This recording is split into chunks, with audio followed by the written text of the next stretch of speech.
Welcome to the Sports Talk with the Byalls. Each week we'll discuss, debate, and answer tough questions in the sports world. During this week's show, we will recap everything that's been going on in the world of sports, including the Masters and the NBA playoffs. It's been a long week, a grind of a week. The golf course was so challenging, and to be sitting here wearing this jacket again and getting to take it home is extremely special.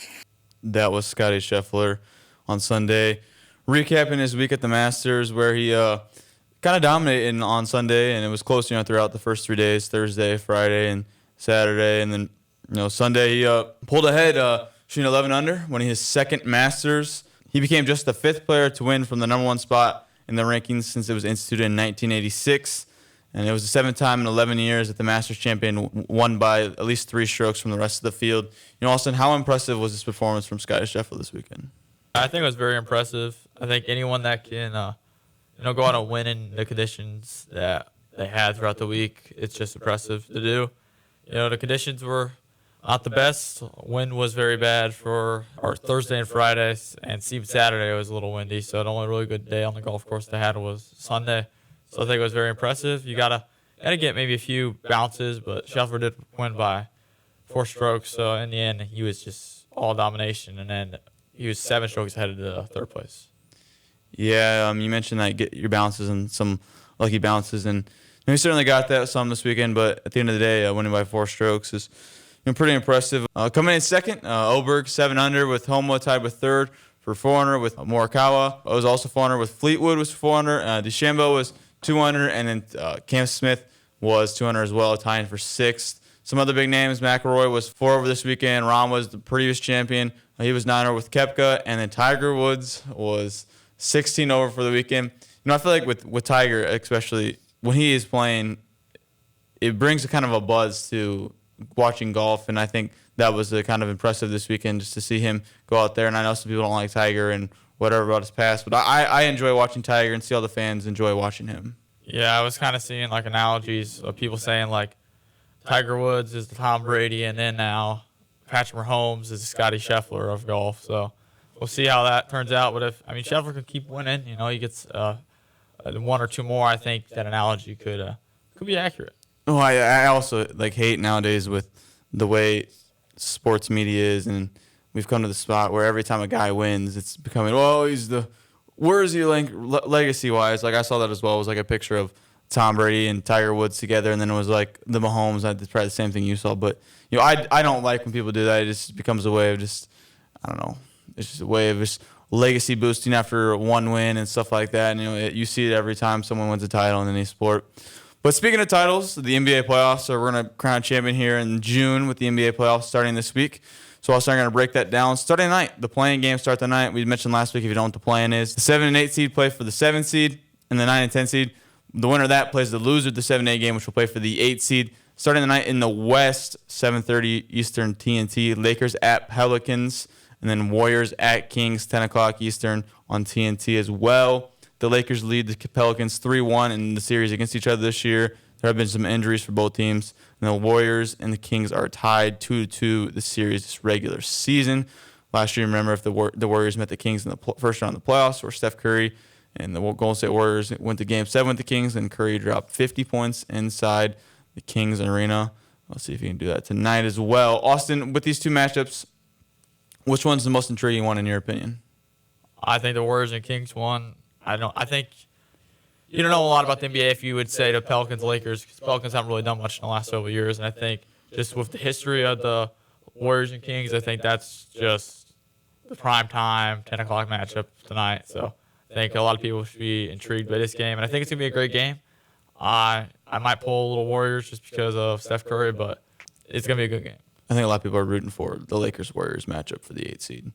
With that, the Pelicans have been hurt. Zion's not been fully healthy in the years previous, and then with Ingram and he's not always been healthy sometimes. So I think with the Pelicans, I think this is the year that if they want to make a little run in the playoffs, this could be the year. But the winner of that game will have to face the defending champion Denver Nuggets, who are wagon. I don't know if anyone wants to see them, but I think that Warriors-King matchup is the game to watch tonight, especially with the rematch of last year when Curry dropped 50 in Game 7 in the Kings. Really good season that they had last year. So that is the West. In the East for the playing games, the 7 and 8 seed, the 7 seed, the 76ers host the Heat tomorrow night, 7 o'clock Eastern on ESPN. The series is 2-2 this season. Embiid has battled injuries throughout the year. He is finally back, not fully healthy though. And then Hawks and Bulls for the 9 and 10 seed. The winner of that game plays the loser of the Heat and 76ers. The Bulls are 2-1 against the Hawks this season. 9:30 Eastern on ESPN tomorrow night as well. Austin, which one of those is the more intriguing matchup? Yeah, I definitely think the 76ers and Heat won just because the 76ers would probably be a top 4 seed if Embiid did not get hurt this year. So it's definitely a higher level team in there. And the Heat are always going to play well during the postseason. Jimmy buckets. So I think that's the primetime game. I mean, the Hawks and Bulls are both just mid teams. I mean, if they play in the West, they'd be like the 13th or 12th and 11th, 12th team because the West is so much more dominant in the East. So Yep. Both those teams in the East, the Hawks and Bulls, had losing records. But the Rockets didn't make it. They had a 500 record. Yeah, with the Hawks, with Trae Young and then Murray, and then with the Bulls with DeMar DeRozan, Zach Levine's out for the year. They have Kobe White, who's going up for most improved player in the NBA. I mean, that'll be an interesting matchup. Anytime you get to watch Trae Young play, you don't know what's going to happen. And then with DeMar DeRozan's been a vet in the NBA forever. Let's go ahead and predict some of these matchups, Austin. Lakers at Pelicans. Who wins tonight? I'm going with the Lakers. I'm going to go with the Pelicans at home. Warriors at Kings. Going with the Warriors. I'm with the Warriors as well. So you have Pelicans Warriors. I have Lakers Warriors. Who do you think wins that? I think the Warriors win it. You think the Warriors get the 8th seed? I do as well. I think the Warriors get the 8th seed as well. Let's see. Wednesday with the play in the East, Heat at 76ers. I think the 76ers win. I agree with you. The 76ers, as you mentioned earlier, would probably be a top 4 seed if Embiid was not hurt this whole season. And I would not want to be the Celtics and see the Heat beat the 76ers tomorrow night because the Celtics are the best team in the East and are the best team in the NBA. The 76ers are good. Hawks at Bulls. This is a tough one. I think it's pretty just a mid matchup. So I'm gonna go with Bulls because they're at home. But I do think this will be the last time Trae Young is on the Hawks. Yeah, it's a pretty good hot take. I have the Bulls winning this one as well. I think playing at home is an advantage, but I don't count Trae Young in these big moments. He'll give the little ice tray like he did in the Garden a couple of years ago. But as we want some of these matchups in the NBA playoffs, it's hard to talk about some of these matchups just because we don't know who's going to be playing. We'll start from the East. The Celtics are the number 1 seed. They get the Heat or 76ers, or the Bulls or the Hawks. So it kind of just depends who all wins and loses those games. And the Knicks get the winner of the Heat and 76ers, which is a tough matchup for the Knicks. And then Bucks at Pacers, where the Bucks are 0-4 against the Pacers this year. That is the 3-6 matchups. And then the Cavs versus the young Orlando Magic. Also, all these matchups are potential matchups. So which one is the most intriguing to you? I mean, if the Heat or the 76ers play the Celtics, I think that would be very intriguing just because the Celtics, they lost Jimmy Buckets last year. And the 76ers are, like I said, they're a top 4 team if they had Embiid all year. So I think that would be intriguing for the first-round matchup. I also think the Pacers and Bucks would be a good matchup. Honestly, going back and forth, the Pacers might win that series. I don't know. If Giannis is not fully healthy throughout the entire series, I think I'm going to go Pacers. Yeah, if you don't know, Giannis is battling a calf strain or an injury in his calf. He pulled it last week versus the Celtics in their game. He is not going to be 100% for this series. I know that, or at least the first couple of games. You mentioned the Celtics and Heat potential matchup or the 76ers. You remember last year the Heat were the 8th seed. They played the Bucks in the first round and beat them in 6 games. Maybe it was 5. I don't remember. I think it was 6 games, though, because I think they beat them at Memphis the year that they beat them at Milwaukee last year to end the Bucks season. So that'll be an interesting matchup. And I think with the Knicks, obviously they had a fight to get the 2 seed. And to be honest with you, I think probably the Bucks and the Cavs could be just as good as the next those 2, 3, 4, and 5 teams, and even the Pacers are all kind of close with each other. But I'd be curious to see the Knicks 76ers. That'd be a good matchup. And then I think with the Bucks Pacers, the Bucks are 0-4 against the Pacers. The Pacers want to score the ball a lot. They don't want to play any defense. With the Bucks being not fully healthy with Giannis, and then with obviously bringing in Dame Lillard this offseason and moving Holiday to the Celtics, that's kind of been not the way they wanted it to go. They thought they were going to be a 1 or 2 seed in the East, and not that the 3 seed's that much of a disappointment, but they haven't had the season that everyone thought they would. And then obviously with the Cavs and the Magic, both teams are younger teams with Mitchell and then with Paolo Banchero from the Magic. And I think I saw that 2 Magic players have played in playoff games, and one has only won 1 series. So they're a young team with not a lot of experience, and not that the Cavs have much experience, but they're massive. Their front court's huge with Mobley and Allen, and then with Mitchell and Garland. So let's move on to the West with some of these matchups. Obviously, we don't know who the Thunder and Nuggets are going to play for sure. The Nuggets either play the Lakers or Pelicans, and then the Thunder obviously play the Pelicans, Lakers, Kings, or Warriors. The 3-seed Timberwolves play the Suns, who avoid the playing game, in the Clippers versus Magic. That is a very intriguing matchup. Which one of these is most intriguing to you, Austin? Yeah, I definitely think the Clippers and Mavericks is very intriguing. But if LeBron or Curry, I mean, if either one of them get in the playoffs, I think those got to be at the top of your list as well. I do think the Suns matchups. I mean, all the matchups in the West are good because every single team in the West is better than every team in the East besides Celtics, in my opinion. So I think the matchups in the West are all elite. So any matchup you watch is going to be a fun series.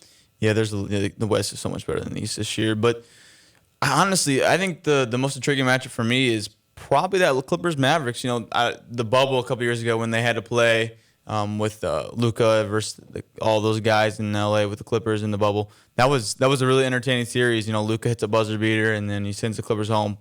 Paul George, playoff P, has not always played well in the playoffs with them. And then Kawhi, they said, was battling knee soreness, and some of the doctors were concerned about his injury. Kawhi can never seem to stay healthy in the biggest moments. So with the Clippers, it'll depend if Kawhi is even healthy. If Kawhi is not healthy, the Mavericks should win the series pretty easily with obviously with Luka and Kyrie. But as you mentioned, a lot of good series. Thunder, we could get a Thunder, Warriors, Kings, Lakers. Like Thunder, people are saying it's the worst number 1 seed of all time. With last year they were 9th or 10th seed and had to play in the play and didn't even get in the playoffs. Now they're the number 1 seed.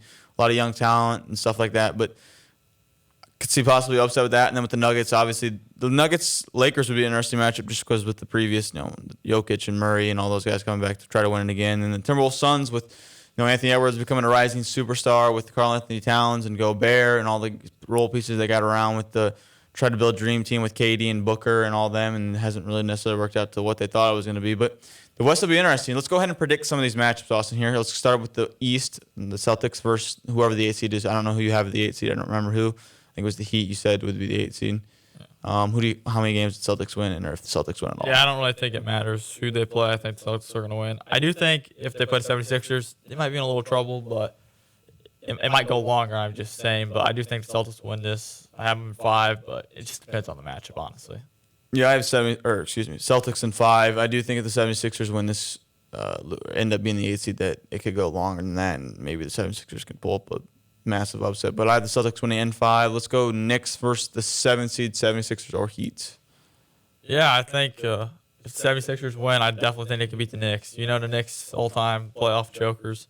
They have done well the past several years. We'll be hearing Stephen A. ranting on First Take about how the Knicks blow a series and never can do anything in the playoffs because I think the 76ers will beat them if they get to this spot. Yeah, key information, the Knicks have been without Julius Randle for a while now. They're former All-Star forward who is torn his shoulder and is out for the season. But OG Anunoby has returned for the Knicks, a trade they made there in the middle of the season from the Raptors.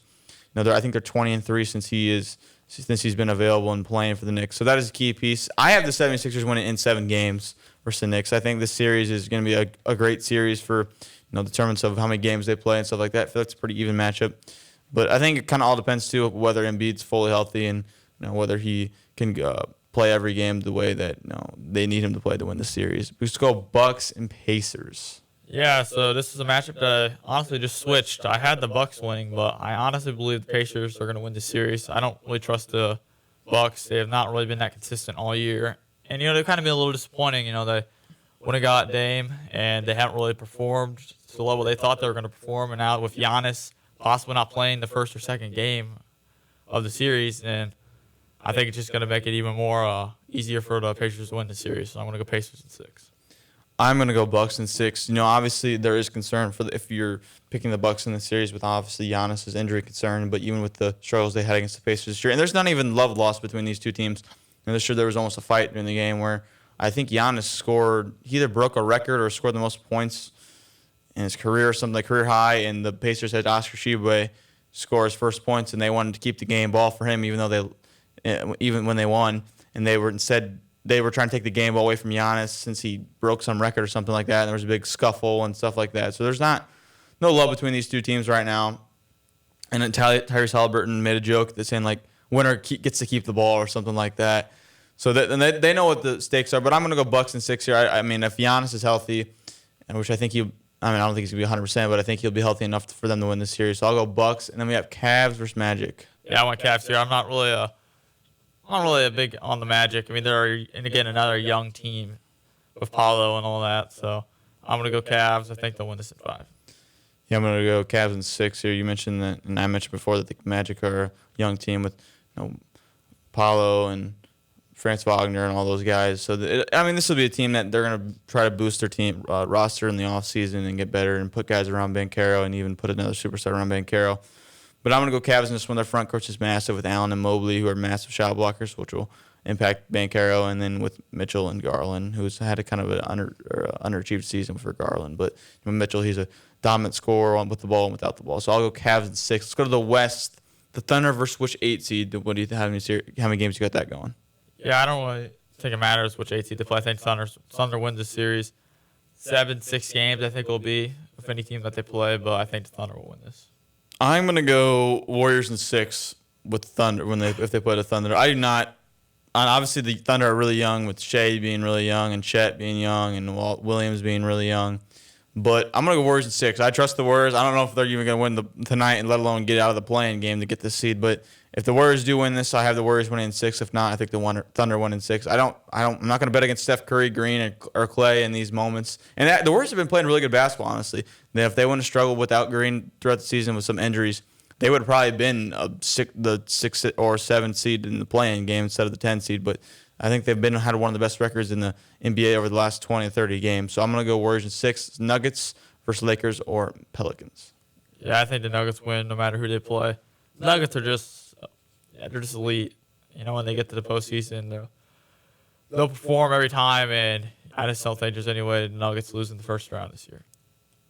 Yeah, I'm going to go Nuggets in 6 versus the Lakers. I think at the Pelicans. Nuggets in 6 versus the Pelicans. I think the Pelicans get a couple games just because I think the Pelicans are talented, but the Nuggets are just better overall with defending champions and with Jokic and Murray. Timberwolves versus the Suns. Who do you got? One? Obviously, you're gonna pick the Suns. Yeah, I'm a Kevin Durant fan, so I'm gonna go Suns here. It's not just because I like Kevin Durant. I do think they will win this series. They have, they've played the Timberwolves well this year, and they just actually won their last game was against the Timberwolves, and the Timberwolves were playing hard because they were trying to get the 1 spot, and they lost and got the 3 spot. So I'm gonna go with the Suns here. I have the Suns winning in 6. Yeah, I'm going to go with the Suns in this one, too. This is probably the hardest match for me to pick just because I think the Timberwolves are really good and have a bright future with Anthony Edwards and Karl-Anthony Towns and Gobert. But I'm going to go Suns in 7 here. This could definitely change. The Timberwolves are the best defensive team in the NBA, and so I think this would be an interesting matchup. I'm almost tempted to switch it back to the Timberwolves in 7 now, but I'm going to stick with the Suns in 7, I think. This is going to be a really good series. And then finally, the last series, the Clippers versus the Mavericks.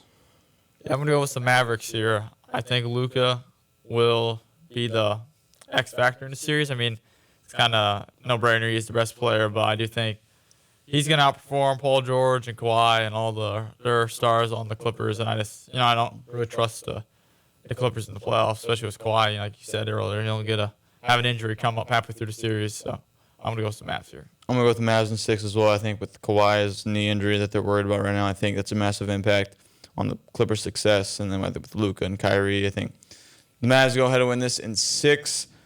Give me your early finals prediction based off what we know right now. Suns in 6 over the Celtics. That is delusional. Oh, Celtics in 6 over the Nuggets. I think the Celtics finally get over the hump this year and win a championship. Let's look ahead to some of the other sports right now. Austin, you want to talk about the NHL right now? Yeah, the NHL is getting really interesting as there's pretty much 4 teams fighting for 1 spot, and it really pretty much comes down to tonight and tomorrow with the Penguins playing tomorrow, and then tonight the Capitals play the Phillies, so whoever wins that game, the loser that will be eliminated, especially if the Phillies lose because they are in last with 87 points, as the Penguins have 88, and then the Red Wings and Capitals both have 89. The Red Wings tonight play at Montreal, so it's a must-win game for any of these teams. They have to win to get in, unless every team would lose. But the teams that really have to win are the Penguins and the Flyers. But I think it's going to be interesting. I mean, Penguins play tomorrow night, so they'll know if they have a shot to winning it in or not. But tonight's going to be interesting with the Phillies and the Capitals. I think that's going to be the primetime game because whoever loses that game is going to be done. Yeah, the NHL schedule maker right now is taking a lap and patting himself on the back for the schedule he set up where all these teams have to the final night comes down to who gets in the playoffs. So the West is already locked, you said, right? Yeah. The West is already locked. So it'll be interesting in the playoffs. I don't know exactly what date they start. I know it's coming up here soon for the NHL playoffs. It's always fun to watch if you have a team. Even if you don't have a team, the guys playing elite level hockey. It's fast-paced and stuff like that. Good watch if you're not doing really anything. And then obviously with the NHL playoffs coming up, you also have the NFL draft coming up. The NFL draft starts next week in Detroit. Interesting to see how that goes. Obviously, with all the teams looking to draft a quarterback, next week we'll have a rather large, deep dive in some of the quarterbacks and the first-round quarterbacks, how much success they've had in the NFL since there's supposedly 5 or 6 quarterbacks going in the first round this year. And so next week I'll provide some information with that as I'm working on that right now. And the MLB's in full swing. Obviously, we talked about last week, 162 games or a couple games in. Some of the dominant teams of the Yankees, the Royals are a young team who's playing well. The Brewers are pretty well. The Orioles are playing well. The team who's not playing well is the Astros, but they're hurt. Are usually really good. They kind of did the same thing last year. And the surprise, I saw last night. I didn't know the whole story, but I saw the Rockies. They're one of their better pitchers. They put him in the run, and he broke his forearm or broke his arm sliding into home plate. And he was the same guy last year. Hurt a shoulder doing something. So the Rockies fans are mad about that. But MLB is always interesting to see. Obviously, it seems like every year the same teams suck and the same teams are good every year, and it takes a while for the teams who suck to actually get good again. But I think this is interesting week of sports, and obviously with the playing games, there's some big names playing in it, and with the NHL wrapping up its season, and with the NFL draft, obviously mentioned before, but everyone loves the NFL draft just because you got your next guy who's going to be a stud. So that's coming up next week, and we'll have a big show next week, especially with the NFL draft. We'll be talking about that. If you enjoyed this week's show, make sure to come back next week where we'll recap everything that's going on in the sports world, discussing the NBA playoffs, and talking about the NFL draft. Remember, our show airs every Wednesday morning at 7 a.m. Now available on YouTube, WJHS Studios.